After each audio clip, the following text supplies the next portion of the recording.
Welcome दोस्तों, आज बात करेंगे बीसीजी वैक्सीन के बारे में। जो टीबी का टीका है उसके बारे में बताएंगे कि ये कब लगता है, कहाँ लगता है, कितने में लगता है और इसका प्रोटेक्शन वैल्यू क्या होती है, दोबारा लगाने की ज़रूरत है, क्या साइड इफ़ेक्ट वगैरह आते हैं। तो बीसीजी वैक्सीनेशन ये टीबी से बचाने के लिए ये वैक्सीन दी जाती है। बच्चा जब पैदा होता है तभी देना होता है।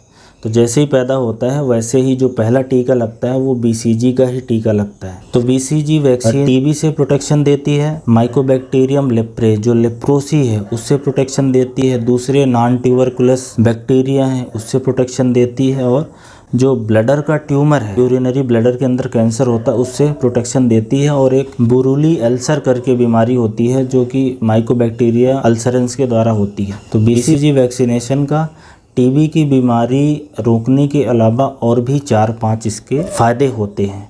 अब ये बीसीजी का वैक्सीनेशन बना तो था 1921 में, लेकिन इंडिया में जो इसका मास वैक्सीनेशन है वो 1948 से चालू हुआ है और तब से ये कंटिन्यूअस चलता ही जा रहा है। ऑलमोस्ट सारे बच्चों को जन्म के समय ही दिया जाता है। तो जन्म के समय देना है, जो मैक्सिमम टाइम लिमिट है 1 साल की है। 1 साल के बाद फिर इसका देने का या बड़ों में या बुज़ुर्गों में देने का कोई फ़ायदा नहीं है, क्योंकि तब तक फिर टीबी के बैक्टीरिया से एक्सपोजर होने लगता है। तो जन्म के समय एक सिंगल डोज लगती है, इसकी कोई बूस्टर डोज नहीं है और आगे देने से कोई इसका फ़ायदा भी नहीं है। ये एक तरह की लाइव वैक्सीन है। जो माइकोबैक्टीरियम वोविस है उसको लाइव अटेन्यूएटेड वैक्सीन है, उसको कमज़ोर करके और एक सिंगल डोज दिया जाता है।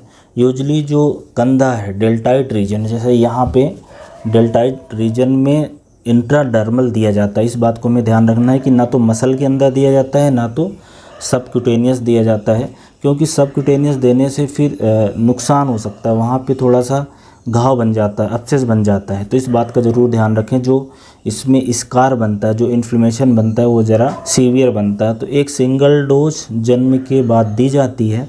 अब अगर इसके प्रोटेक्शन लेवल की बात करें तो ये टीबी का वैक्सीन टीबी के इन्फेक्शन को रोकने में बहुत ज़्यादा कारगर नहीं है। प्रोटेक्शन वैल्यू सिर्फ 20% है, लेकिन जो बीमारी सीवियर रूप में हो जाती है टीबी को, उससे रोकता है। स्पेशली छोटे बच्चों में ब्रेन की टीबी है, टीबी मेनिंजाइटिस, उसको रोकता है। और डिसेमिनेटेड टीबी या मिलियरी ट्यूबरकुलोसिस, जिसको हम लोग बोलते हैं कि एक साथ शरीर के बहुत सारे हिस्सों में टीबी हो जाए, टीबी का जो सीवियर फॉर्म है उसको रोकती है। इसलिए सारे बच्चों को लगवाना ये ज़रूरी होता है। तो वैक्सीन लगवाने के बाद टीबी का इन्फेक्शन नहीं होगा ऐसी बात नहीं है। इन्फेक्शन को थोड़ा बहुत रोकती है, लेकिन जो सीवियरिटी होती है उसको रोकती है। ये बात ज़रूरी है हमें जानने वाली। इसलिए इंडिया जैसे कंट्री में सबको ये वैक्सीन लगवाना ज़रूरी है।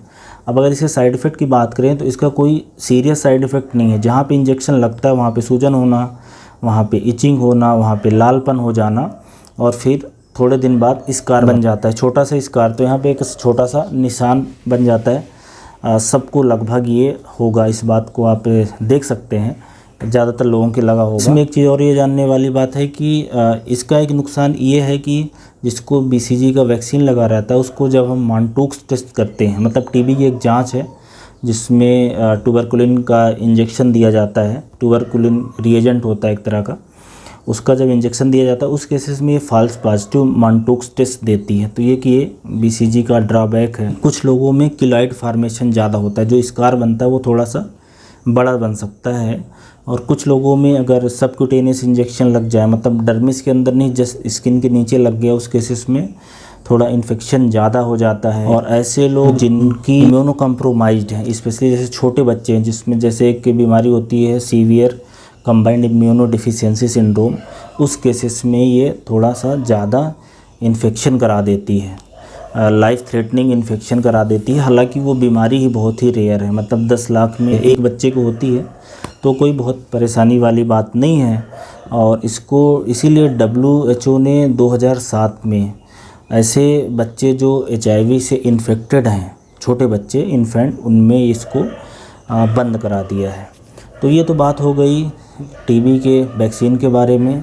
सिंगल डोज लगता है, कोई बूस्टर नहीं लगता, जन्म के समय ही लगता है, और डेल्टाइड रीजन में इंट्राडर्मल दिया जाता है। अब बात आती है कितने में लगता है, तो ये लगभग सारे सरकारी हॉस्पिटल्स में फ्री में लग जाएगा। तो आपको पैसे देने की ज़रूरत नहीं है, बस गवर्नमेंट हॉस्पिटल होना चाहिए, वहाँ पे लगेगा। अगर प्राइवेट में डिलीवरी हो रही, प्राइवेट में लगवा रहे हैं कोई डॉक्टर से, तो उनके अपने चार्ज हो सकते हैं।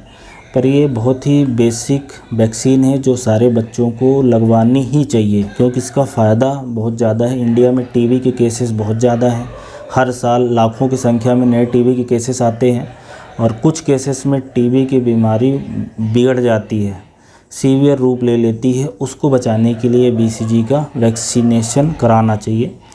बड़ों में इसका कोई रोल नहीं है, क्योंकि तब तक तो ऑलरेडी टीबी के बैक्टीरिया का एक्सपोजर हो जाता है।